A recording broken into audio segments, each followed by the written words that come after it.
If you had any wish you could have this Christmas, what would it be? Let's go into that right now.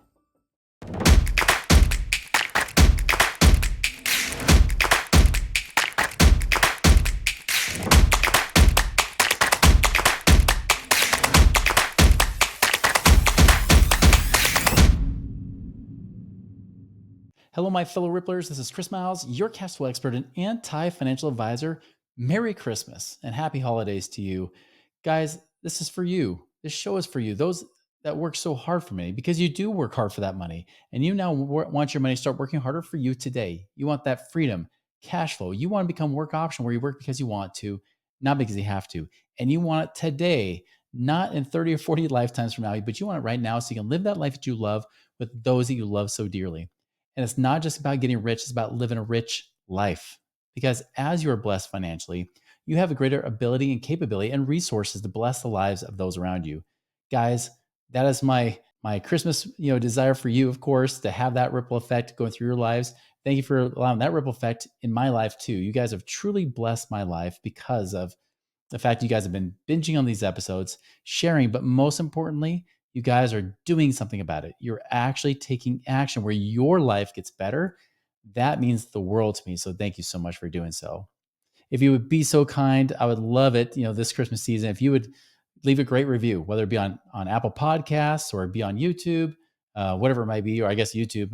Well, I guess you don't really leave reviews, but hey, like this video, subscribe to it. Appreciate all the love that you can give to us as well as we try to give that love back to you. All right, so I want to talk about really like what's your Christmas wish, and I want to keep this episode pretty short because I want you to spend time with those you love right now. So I'm not going to spend a lot of time rehashing this, but as I was really going into this holiday season, thinking about that this is typically a time for giving, right? Like, and I don't just mean forgiving, although that could be for it as well. I wasn't intending it to sound that way, but it's for space giving. But yes, it could also be about forgiving others too, but really about the season of giving. This is a season where we start fresh. We get to that winter solstice, that things just get brighter from here forward. And this is why as we move into the new year, you really look for really a more positive, you look for a better year. And I'll tell you, for me personally, I know that in some ways in my own personal life, there's a lot of things that I would say 2024 for me was almost like not as bad as 2020, like it was for a lot of us, but it was definitely a challenging year for me in so many different ways in my own growth and helping me to become a better person, right? Not just create more money. Yeah, that was great, but for me, really, it was about how do I grow personally? How do I become the person that I want to become? Someone that I would look up to, and that's what I've really been working on a lot during this year of 2024. So it was a rough year because that personal growth is a tough journey, and you know what it is. I mean, it's hard to show the outside world what's going on, but it's that inside out. And as I was thinking about, really what I'm thinking about for you this Christmas season and really going into the new year and everything too is, really what is your desire? What is your wish? What is it, that one thing you wish you had? What is it you hope for? And by the way, if there's any way that we could somehow do this, I don't know each of your individual wishes and what you have. You might have different focuses and journeys that you're going on. Maybe you're wishing to have more time with your family. Maybe you're wishing to be a better parent, a better husband or wife, a better partner. Maybe you want to make more money. Maybe you want to do something like that. Maybe you want to become more prosperous. Maybe you want more passive income. By the way, if there's a way we can help you, let us know. Reach out to us at moneyripples.com, right? I mean, maybe you want better health. You want to drop some weight, release some of that weight and be able to, really increase your overall well-being and state of well-being or whatever it might be. I know some of you guys might be going through relationship struggles. Maybe you're looking for, either one, healing from a relationship, or two, be able to move into a new relationship, right? Maybe you're looking for stronger bonds with your children, whatever it might be. I mean, there's so many ways, a better spiritual life, ways to give more and give back, whatever that might be. Think about that wish, that desire. Because the one thing I can tell you, especially if you write it down, that is the desire that can truly develop into something great. There's been so many times I've written down desires, not looked at it again. Now, maybe I've looked at it from time to time, and it definitely helps if you look at it more often. There's been times that I've actually written down my intention, and it's not just about writing it down; it's writing it down with a full desire and emotion behind it. If there's anything I could help kind of give as a bonus to this episode really is if you want to achieve anything you want in your life, it's not just about writing it down and wishing and wishing upon a star, right? Oh my goodness, it'd be so joyful and and I can't even say the word, right? Joyful and glee and all that kind of stuff. No, it's really about not just one, knowing what you want and being as specific as possible. The more specific you are, the better. But then two, what kind of emotions can you have behind it? What's the why that drives it? What's the purpose behind it? Because for example, even when we have clients that want passive income, well, why? What? Because I've seen so many people create good amounts of passive income and they say, Chris, my life didn't get any different. It's still the same. Yes, because you are still the same, right? You didn't change. Your money did, but you didn't. Now, they might have had to change some perspectives and mind shifts as well, but that feeling of scarcity was still lingering with them. Even when they had more money, the scarcity didn't go away because they didn't change. The scarcity will follow you around, just like abundance will too. And so make sure that whenever you put as an intention out there, especially as you're going into that new year, what is that desire? What do you truly want for the new year? Be specific, write it down, and then understand the why behind it. Why is it so important to have it? And what would happen if you don't get it? One of the important things to think about why is, well, what happens if it doesn't occur, right? Because if there's nothing on the line, there's nothing at stake, well, then it's just a wish. There's not really any vested interest. So let me give you an example, right? Like one thing I've been trying to do is be more intentional with my time as I have with my children, also with my wife. My wife and I, she kept saying, "Hey, I want more time with you. I want more time with you." Which I'm like, "Oh my goodness, come on!" Like everybody wants my time. Okay, join the club. Get in line. I'm a desirable man. What can I say? No, but no, like she wanted that time, and finally, I had to get down to the point where we got specific. And I said, "Tell you what." The kids obviously want my time, and we have this bedtime routine that we do. So I have like kind of that one-on-one time with each kid, even if it's just for a matter of a minute or two, right? Just to have that time to tuck them in versus off to bed with you. See you guys. Hope you wake up in the morning. We don't do that. And so as a result, I said, well, the bedtime is hard. Plus, once it gets after 9 o'clock for me, I want to just mentally shut off. Really, I want to mentally shut off sometimes by 7 or 8. But by after 9, I don't want to be mentally turned on. And if she wants to talk and process things, I'm not going to be fully present.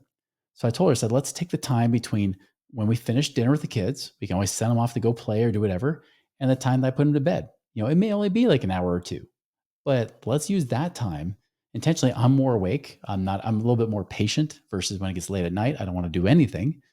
And so let's do that. And that's where I had to get intentional. Now, what was the reason behind it? Why? Because if you've been following this podcast, you're probably looking for great ways to create passive income right now, right? Well, we got you covered here with Central Lending. Central Lending specializes in alternative investments that actually are designed to create steady returns and long-term financial security for you and your family.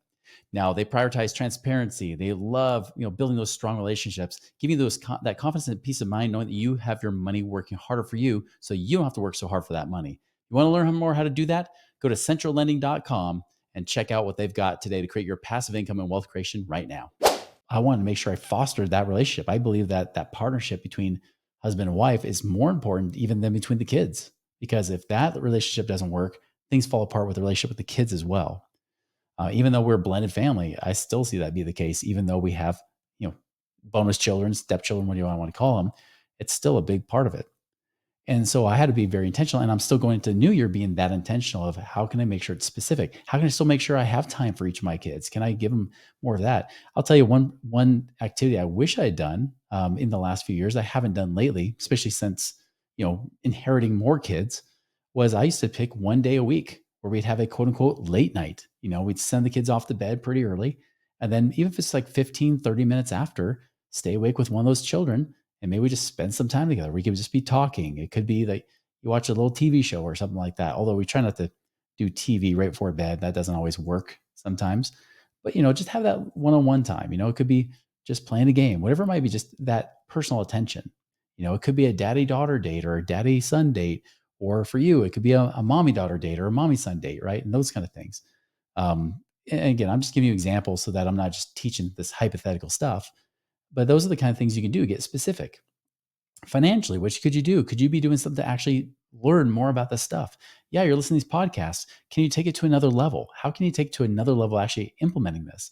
And I don't just mean like implementing like you're just being a monkey with a machine gun because you think you just shoot up the world and just do whatever you think you can do. Just go find whomever random person wants your money because there's lots of people who want your money, but I wouldn't put my money with them, right? And it doesn't mean you shouldn't, but it does mean that you don't want to be taking high risks. So what can you do to get better at that? Could it mean you're starting to track your money? Maybe you haven't been tracking money at all. Maybe you can start to see what's actually available. What money could I be using to invest? Get yourself prepared to that point. Can you improve your cash flow? Can you pay off certain debts that really are just have that low cash flow index like we teach about in the show? Could you get rid of some of those to help improve your cash flow some more? Right? Could you even just start saving? Maybe you just need to get a bigger emergency fund. Maybe you need to start building up that savings so you have more to invest.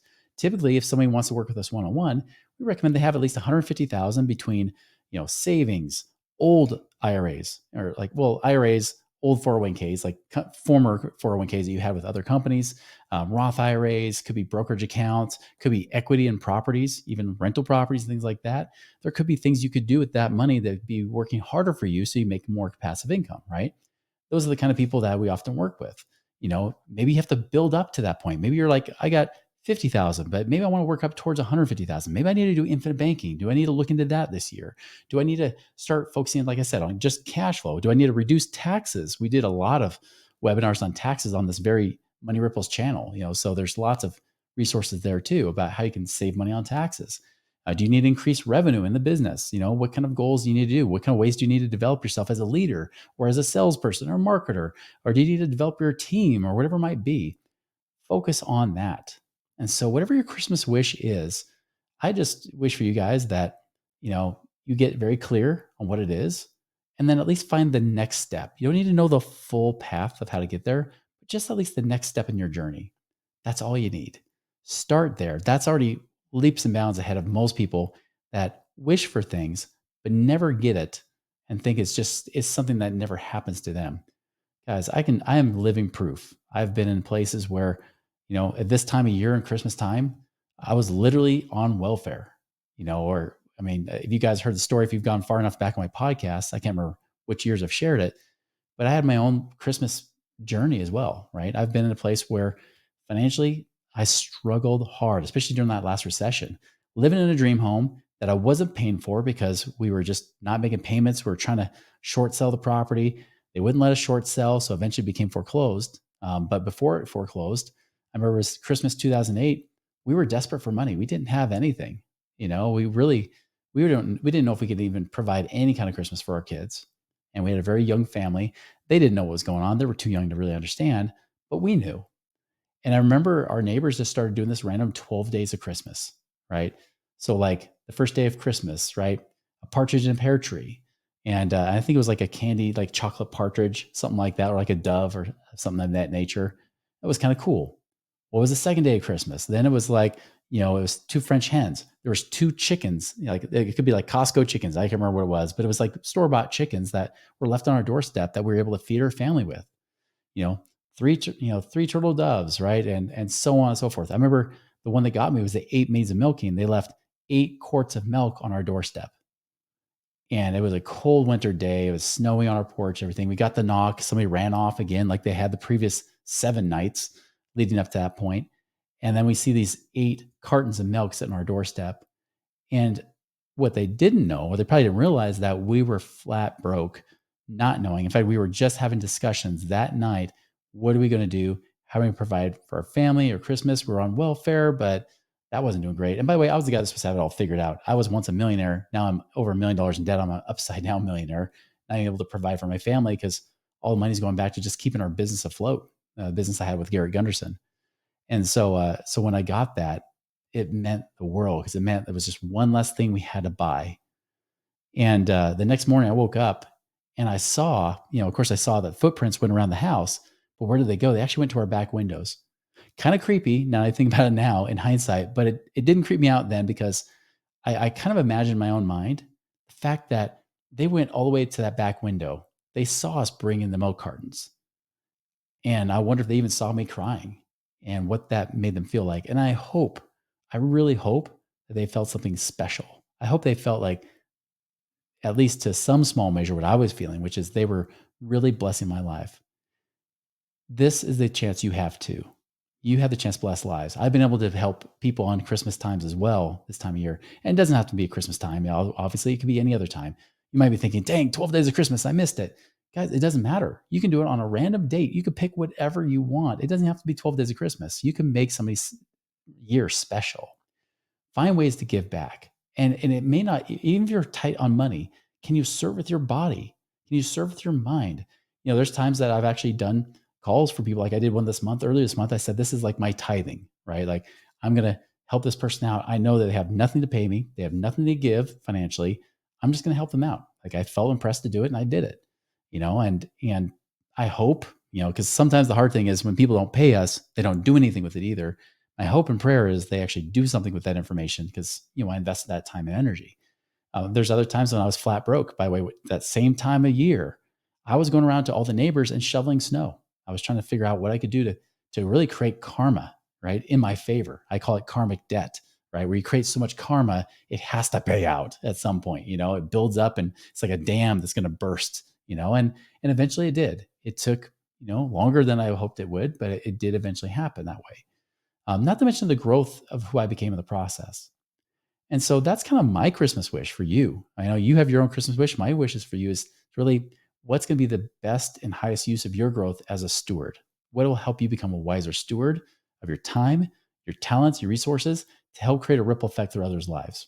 That's ultimately what I want to create. That's why I want financial freedom for you. That's why I want you guys to be able to get your money working harder. So you have to work so hard for that money because you stop looking at yourself and start looking at how you can serve others, what you can do for other people too. So again, I told you I'd keep this a little bit shorter today, but I just want to wish you Merry Christmas, Happy New Year. Obviously, we're gonna have a New Year's episode coming out too, but I really want to wish you a really happy holidays and hope that if any way possible we can help your dreams come true.